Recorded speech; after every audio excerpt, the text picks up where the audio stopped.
नमस्कार, बुलेटिन में आपका स्वागत है। मैं हूं आपके साथ जीनत सिद्दीकी। शुरुआत करेंगे खबरों की। पिथौरागढ़ के गणाई गंगोली इलाके में 5 युवकों की नदी में डूबकर मौत हो गई है। बताया जा रहा है कि पांचों युवक दुल्हन को ससुराल विदा करके लौट रहे थे।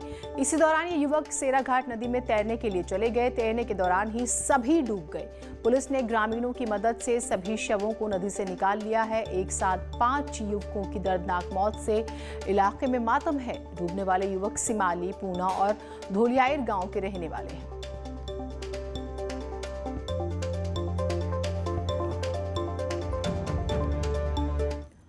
कोविड की वजह से ठप पड़े उद्योग और पर्यटन कारोबारियों को सरकार ने बड़ी राहत दी है। तीर्थ कैबिनेट ने पर्यटन और उद्योग के लिए 29 करोड़ की राहत पैकेज को मंजूरी दे दी है। कैबिनेट में 14 प्रस्तावों पर मुहर लगी है। इसके साथ ही कोविड काल में अनाथ हुए बच्चों के लिए वात्सल्य योजना को भी मंजूरी मिली है। इसके लिए करीब 400 बच्चे चिन्हित किए गए हैं। शिल्पकार प्रोत्साहन योजना को भी अगले 5 साल तक बढ़ा दिया गया है।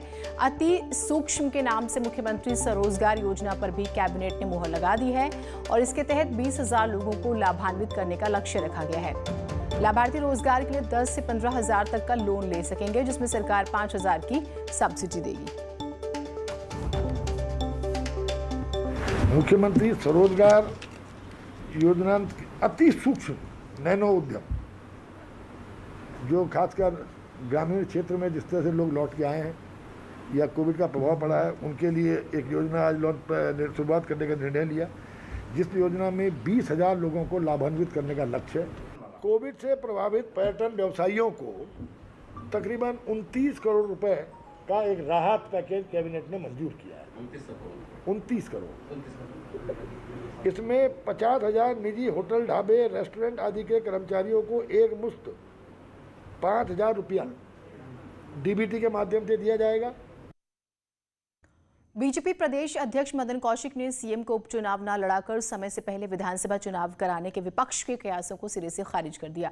कौशिक ने कहा है कि सीएम उपचुनाव भी लड़ेंगे, विपक्ष को हराएंगे भी और फिर विधानसभा चुनाव में भी जाएंगे।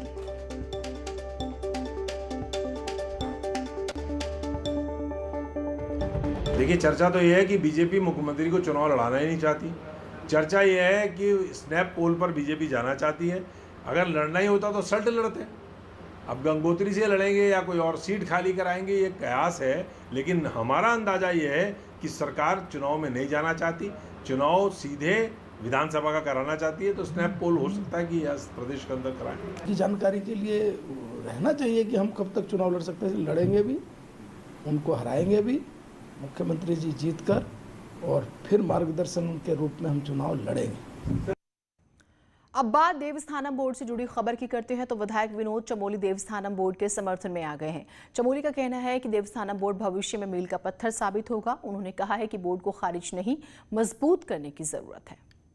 ध्यान देना चाहिए, उसके लिए देवस्थानम बोर्ड को मजबूत किया जाना, ये मैं समझता हूँ ये मील का पत्थर साबित होगा आने वाले भविष्य के लिए।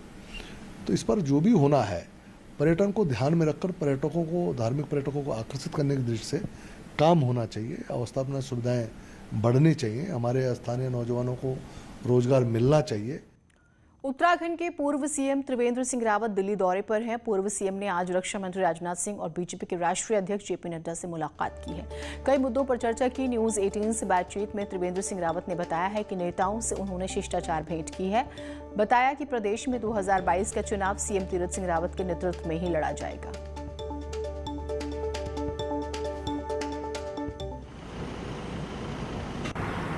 मैं ये कह सकता हूँ कि 2022 का जो चुनाव होगा वो तीरथ सिंह रावत जी के नेतृत्व में होगा, और 2022 का जो चुनाव होगा 2017 को भारतीय जनता पार्टी रिपीट करेगी। अब आपको आज का कोरोना अपडेट भी बता देते हैं। तो उत्तराखंड में आज कोरोना के 513 नए केस आए हैं, जबकि 22 मरीजों की मौत हुई है। राज्य में एक्टिव केसेस की बात करें तो आंकड़ा 10,000 से नीचे आ चुका है। राज्य में इस समय एक्टिव केस 9,200 हैं। बीते 24 घंटे में 3,088 मरीज ठीक हुए हैं, अपने घर गए हैं।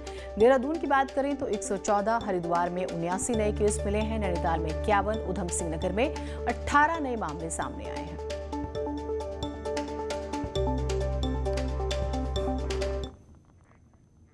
ऐसा लग रहा है कि उत्तराखंड परिवहन विभाग के लिए कोविड खत्म हो गया है। रोडवेज की बसों में अब सोशल डिस्टेंसिंग का कोई पालन नहीं किया जाएगा। उत्तराखंड में अब बसें पहले की तरह ही चलेंगी, यानी 100% क्षमता के साथ बसें चल सकेंगी।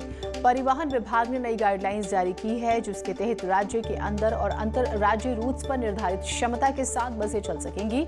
हालांकि बसों में खड़े होकर सफर की मनाही है। किराया भी नियत दर पर ही लिया जाएगा।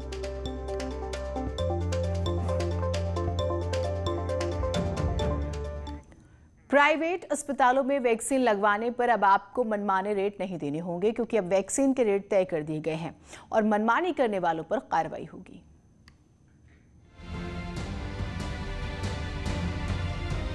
प्रधानमंत्री नरेंद्र मोदी की घोषणा के बाद प्राइवेट अस्पतालों में वैक्सीन के रेट तय कर दिए गए हैं, जिसमें कोविशील्ड के कुल 780 रुपए लेने होंगे, जिसके लिए अभी तक 1100 रुपए वसूल किए जा रहे थे।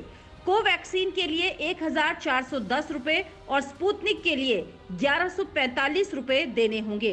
इसमें जीएसटी और सर्विस चार्ज भी शामिल है। 180 रुपीज इतना होना नहीं चाहिए, बिकॉज हम लोग यहाँ पिज़्ज़ा विज़ा खाने के लिए जाते हैं तो 500-600 रुपीज़ तो ऐसे ही चला जाता है। तो 1 डोज के लिए 780 देना, it is not a big deal. थोड़ा तो अच्छा हुआ है, काफ़ी अच्छा हुआ है, पहले से तो अच्छा हुआ है। 1100 तो काफ़ी ज़्यादा होता था, लेकिन 780 ठीक है, अच्छा है। उत्तराखंड में प्राइवेट हॉस्पिटल की मनमानी किसी से छिपी नहीं है और रेट तय होने से पहले मनमानी कीमत वसूलने की तमाम शिकायतें भी आ चुकी हैं। लेकिन डीजी हेल्थ का कहना है कि अब सही रेट पर वैक्सीनेशन की मॉनिटरिंग होगी। निर्धारित गए हैं, तुरंत वो लागू हो जाएंगे और हम अपने जो अधीन जितने भी सीएमओज हैं उनके पास जैसी जाएगा और उनके उनके ऊपर अलग से ऑब्जर्वेशंस भी रखना चाहिए कि उनको ज़्यादा ना लें, इससे ज़्यादा जितना कि गवर्नमेंट ऑफ इंडिया ने निर्धारित किए हैं। राज्य के सरकारी अस्पतालों में 18 से 44 साल के लोगों के लिए वैक्सीन की कमी बरकरार है, जिसके चलते ज्यादातर लोग प्राइवेट अस्पतालों के भरोसे हैं। ऐसे में वैक्सीन की कीमत तय होने से कोरोना के खौफ के बीच लोगों ने राहत की सांस ली है। न्यूज़ 18 के लिए देहरादून से दीपांकर भट्ट की रिपोर्ट। नैनीताल हाईकोर्ट ने कोरोना को लेकर राज्य और केंद्र सरकार को निर्देश जारी किए हैं। कोर्ट ने कोविड की तीसरी लहर को लेकर कहा है कि जो कमेटी के सुझाव हैं उनको सरकार लागू करे। ब्लैक फंगस को लेकर भी कोर्ट ने कहा है कि सरकार विज्ञापन के जरिए जनता को इलाज और सुविधाओं की जानकारी दे। केंद्र सरकार को कहा है कि जीवन रक्षक दवाइयों की आपूर्ति को पूरा करे। कोर्ट ने सरकार को कहा है कि कोविड से मौत की डेथ ऑडिट रिपोर्ट कोर्ट में पेश करें। साथ ही कोर्ट ने कहा है कि कोविड की तीसरी वेव से बचाव के लिए समाज के रोल मॉडल, सेलिब्रिटीज, मोटिवेटर से जागरूकता अभियान चलाएं।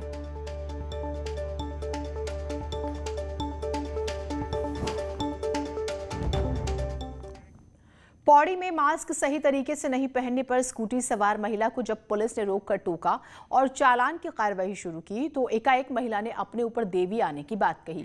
फिर महिला ने पुलिस को दैवीय प्रकोप का डर दिखाया, जिसके बाद हड़बड़ाहट में पुलिस ने चालान की कार्रवाई रोककर महिला को हिदायत देकर छोड़ दिया। लेकिन पूरे मामले का वीडियो अब सोशल मीडिया पर वायरल होने लगा है। मौके पर मौजूद महिला पुलिस अधिकारी ने भी मामले की पुष्टि की है। जो मैडम थी स्कूटी पे, ये लोग 2 सवार थे और इन्होंने सही तरीके से मास्क नहीं पहना था, तो उसके लिए इनको रोका गया था। और उसके बाद आप लोगों ने जो देखा, उनके ऊपर पता नहीं कुछ देवी या फिर जो भी था वो उनके ऊपर आया और उसके बाद हमने उनको हिदायत दे के फिर जाने दिया था, चालान नहीं किया था उसको। रुड़की के नेहरू स्टेडियम के पास एक ट्रांसफार्मर में आग लग गई। सूचना पर फायर ब्रिगेड की 2 गाड़ियां मौके पर पहुंची और कड़ी मशक्कत के बाद आग पर काबू पाया गया। आग लगने से आसपास के दुकानदार दहशत में आ गए।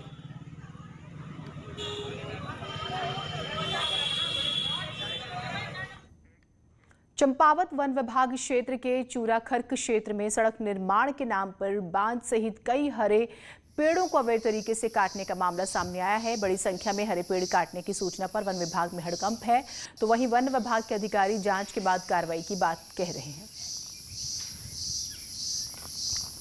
अभी हमें भी मिली है, इसमें कुछ रोड तो स्वीकृत हैं उस साइड में। यहाँ ये कार्य कहाँ पर हो रहा है, अवैध हो रहा है या वैध हो रहा है, इसकी छानबीन के लिए अभी हम लोग टीम भेज दिए हैं।